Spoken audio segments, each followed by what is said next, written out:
भारत माता की। असम के लोकप्रिय मुख्यमंत्री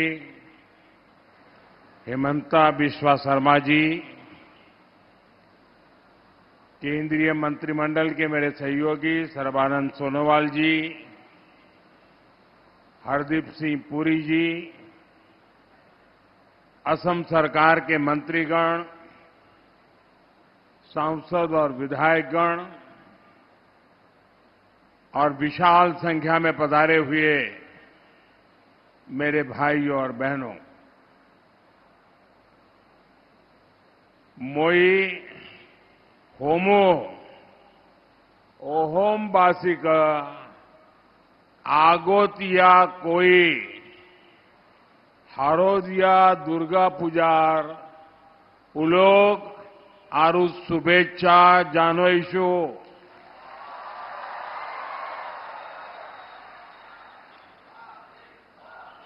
महापुरुष श्रीमंतो हंकर देवर जन्मोत्सव उपलक्ष्यो गुरुजनार प्रति श्रद्धा निवेदन करेशु।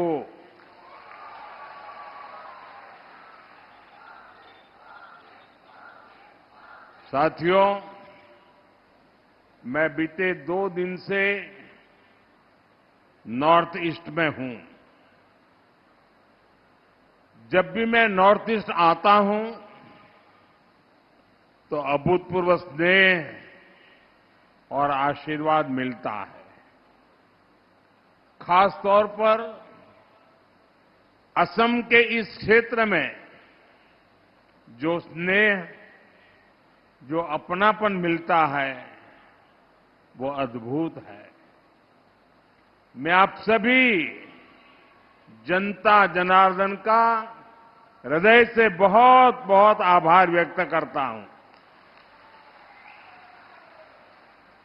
साथियों, विकसित असम, विकसित भारत की गौरव यात्रा के लिए आज का दिन बहुत महत्वपूर्ण है। आज करीब 18,000 करोड़ रुपए के प्रोजेक्ट असम को मिले हैं। थोड़ी देर पहले मैं दरांग में था। वहां मुझे कनेक्टिविटी और हेल्थ से जुड़े प्रोजेक्ट की नींव रखने का अवसर मिला है। अब यहां पर एनर्जी सिक्योरिटी से जुड़े प्रोजेक्ट का शिलान्यास और उद्घाटन हुआ है। ये प्रयास विकसित असम का रास्ता और मजबूत करेंगे। साथियों, असम भारत के ऊर्जा सामर्थ्य को बढ़ाने वाली धरती है। यहां से निकले पेट्रोलियम प्रोडक्ट देश के विकास को गति देते हैं। असम की इस ताकत को बीजेपी एनडीए सरकार नई बुलंदी तक पहुंचाने में जुटी है। इस मंच पर आने से पहले मैं पास में ही एक और कार्यक्रम में गया था। वहां बांस से बायो इथेनॉल बनाने वाले आधुनिक प्लांट का उद्घाटन किया गया है। ये असम के लिए बहुत गर्व की बात है। इथेनॉल प्लांट के लोकार्पण के साथ ही आज यहां पॉलीप्रोपिलीन प्लांट का शिलान्यास भी हुआ है। ये प्लांट असम में उद्योगों को बल देंगे, असम के विकास को गति देंगे, किसानों, नौजवानों, सभी के लिए नए अवसर बनाएंगे। मैं आप सभी को इतने सारे प्रोजेक्ट के लिए बहुत बहुत बधाई देता हूं। साथियों, आज भारत दुनिया का सबसे तेजी से विकसित होने वाला देश है। जैसे जैसे भारत विकसित हो रहा है, वैसे वैसे हमारी बिजली की, गैस की, ईंधन की जरूरतें भी बढ़ रही है। हम इन चीजों के लिए विदेशों पर निर्भर रहे हैं। हम बहुत बड़ी मात्रा में कच्चा तेल और गैस विदेशों से आयात करते हैं और बदले में लाखों करोड़ रुपए हर साल भारत को दूसरे देशों को देना पड़ता है। हमारे पैसों से विदेशों में रोजगार बनते हैं, वहां के लोगों की आमदनी बढ़ती है। इस स्थिति को बदला जाना आवश्यक था। इसलिए भारत अपनी ऊर्जा जरूरतों के लिए आत्मनिर्भर बनने की राह पर चल पड़ा है। साथियों, हम एक तरफ देश में कच्चे तेल और गैस से जुड़े नए भंडार खोज रहे हैं, वहीं दूसरी तरफ ग्रीन एनर्जी के अपने सामर्थ्य को भी बढ़ा रहे हैं। आप सभी ने सुना होगा, इस बार लाल किले से मैंने समुद्र मंथन की घोषणा की है। एक्सपर्ट बताते हैं कि हमारे समुद्र में भी बहुत बड़ी मात्रा में ऑयल एंड गैस के भंडार हो सकते हैं। ये संसाधन देश के काम आए, इनकी तलाश हो, इसके लिए हम national deep water exploration mission शुरू करने जा रहे हैं। साथियों, ग्रीन एनर्जी के मामले में हरित ऊर्जा के उत्पादन में भी भारत तेजी से कदम उठा रहा है।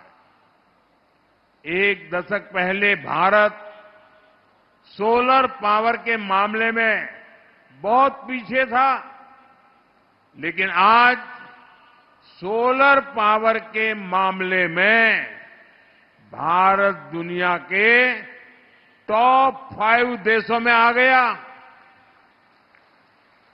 साथियों, बदलते हुए इस समय में भारत को तेल और गैस के विकल्प के रूप में और भी ईंधनों की जरूरत है। ऐसा ही एक विकल्प है इथेनॉल। आज यहां बांस से इथेनॉल, बाम्बू से इथेनॉल बनाने वाले प्लांट की शुरुआत हुई है। इसका बहुत बड़ा फायदा असम के किसानों को होगा, मेरे ट्राइबल भाई बहन और परिवारों को होगा। साथियों, बायो इथेनॉल प्लांट को चलाने के लिए जरूरी बांस का इंतजाम भी किया जा रहा है। सरकार यहां के किसानों को बांस की खेती करने के लिए मदद देगी और बांस की खरीदी भी करेगी। ये बांस चिपिंग से जुड़ी छोटी छोटी यूनिट्स लगेगी। हर साल करीब करीब 200 करोड़ रुपए इस क्षेत्र में खर्च किए जाएंगे। इस एक प्लांट से यहां के हजारों लोगों को फायदा होगा। साथियों, आज हम बांस से इथेनॉल बनाने जा रहे हैं, लेकिन आपको वो दिन भी भूलना नहीं है जब कांग्रेस की सरकार बांस काटने पर जेल में डाल देती थी। वो बांस जो हमारे आदिवासियों की रोजमर्रा की जिंदगी का हिस्सा है, उसे काटने पर पाबंदी लगी हुई थी। हमारी सरकार ने बैम्बू कटिंग से बैन हटा दिया और आज ये निर्णय नॉर्थ ईस्ट के लोगों को बहुत फायदा पहुंचा रहा है। साथियों, आप सभी अपनी रोजमर्रा की जिंदगी में प्लास्टिक से बनी बहुत सारी चीजें इस्तेमाल करते हैं। प्लास्टिक की बाल्टी, मग, बॉक्स, कुर्सी, टेबल, पैकेजिंग मटेरियल, इस प्रकार की बहुत सारी चीजों की जरूरत हमें रोज पड़ती है। आप जानते हैं, ये सब बनाने के लिए जो चीज चाहिए वो है पॉलीप्रोपाइलीन। पॉलीप्रोपाइलीन के बिना आज के जीवन की कल्पना भी मुश्किल है। इसी से कारपेट, रस्सी, bag, fibre, mask, medical kit, textile, न जाने क्या क्या बनता है। ये गाड़ियों में काम आता है, मेडिकल और खेती के उपकरण बनाने में काम आता है। आज इसी पॉलीप्रोपाइलीन के आधुनिक प्लांट का उपहार असम को मिलेगा, आपको मिलेगा। इस प्लांट से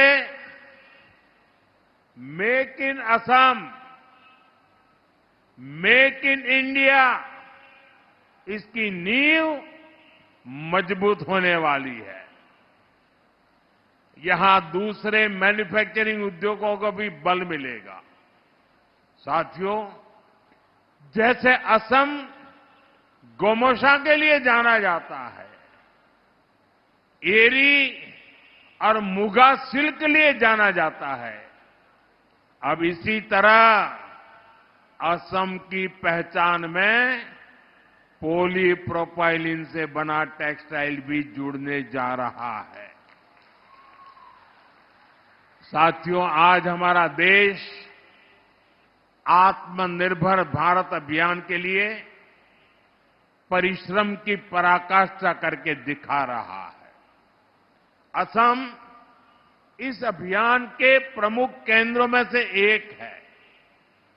मुझे असम के सामर्थ्य पर बहुत भरोसा है, इसलिए असम को हमने बहुत बड़े अभियान के लिए चुना है।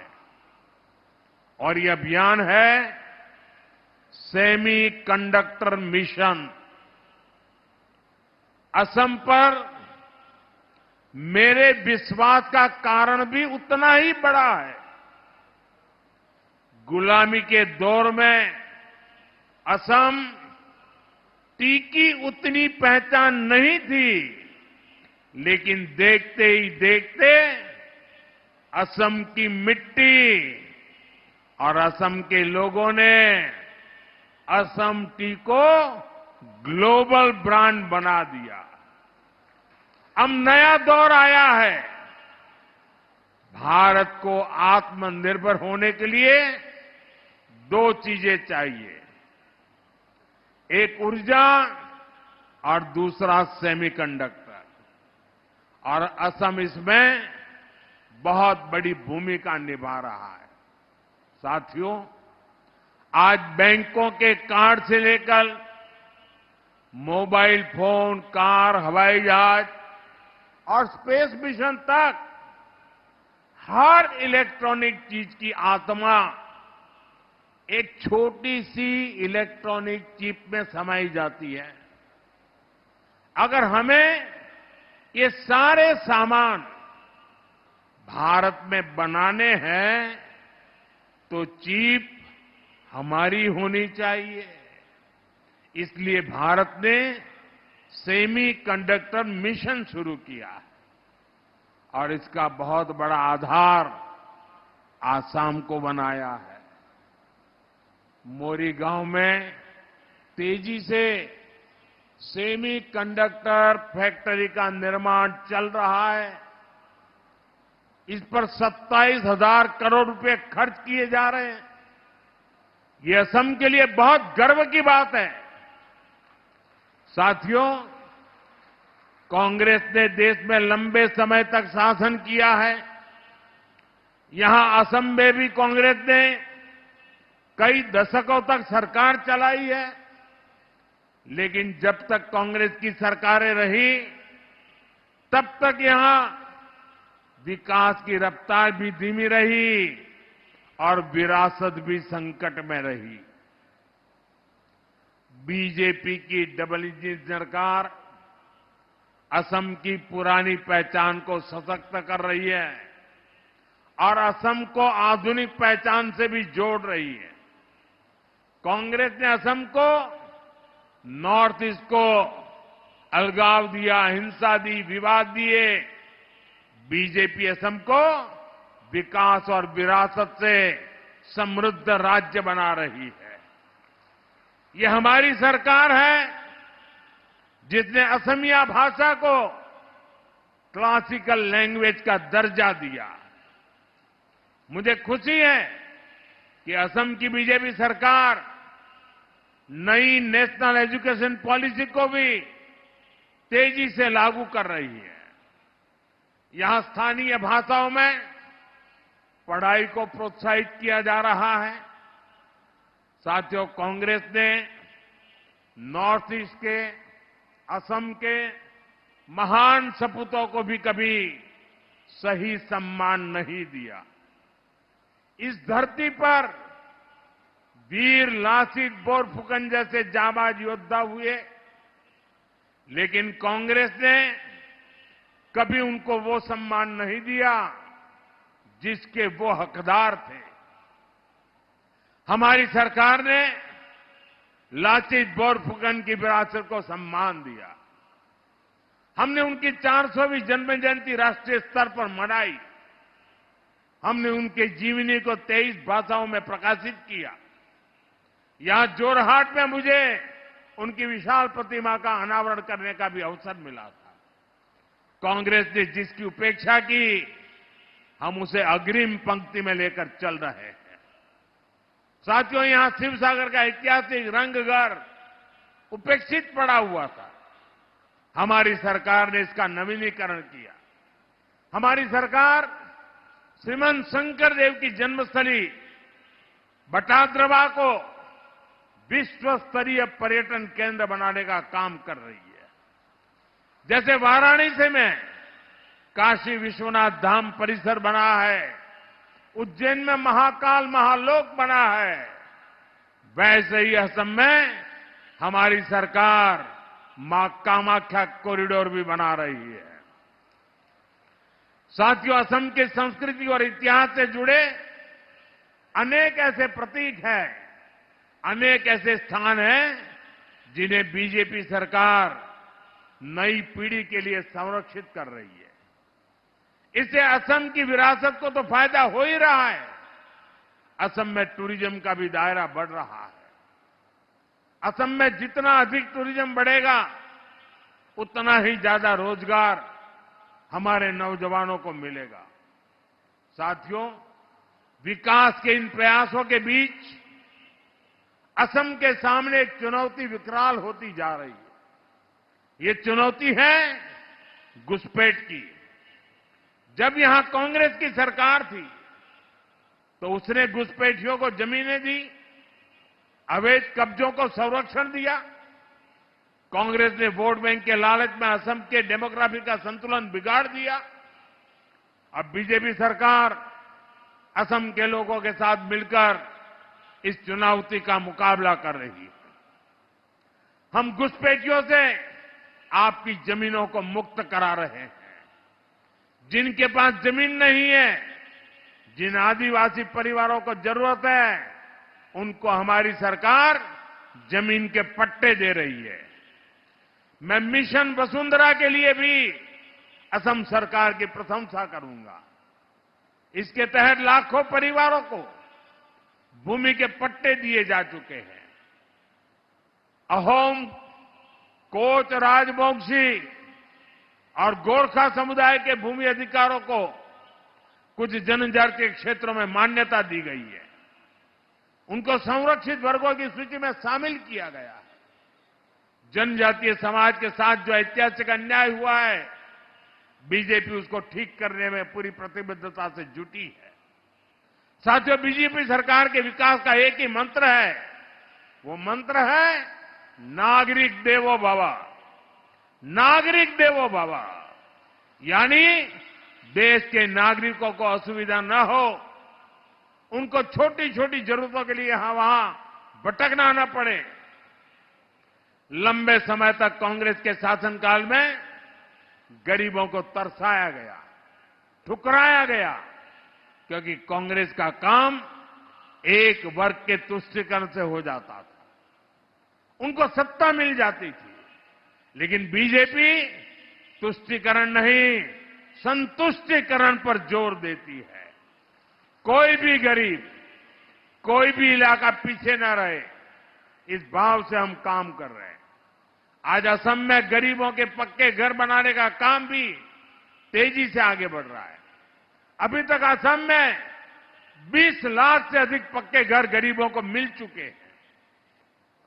घर घर नल से जल पहुंचाने का काम भी असम में तेज गति से चल रहा है। साथियों, भाजपा सरकार की गरीब कल्याण की योजनाओं का लाभ यहां चाय बागानों में काम करने वाले बड़े भाई और बहनों को भी हो रहा है। चाह श्रमिकों का हित हमारी प्राथमिकता है। सरकार द्वारा टी गार्डन में काम करने वाली महिलाओं और बच्चों को मदद दी जा रही है। महिलाओं के स्वास्थ्य, बच्चों की शिक्षा पर हमारा बहुत जोर है।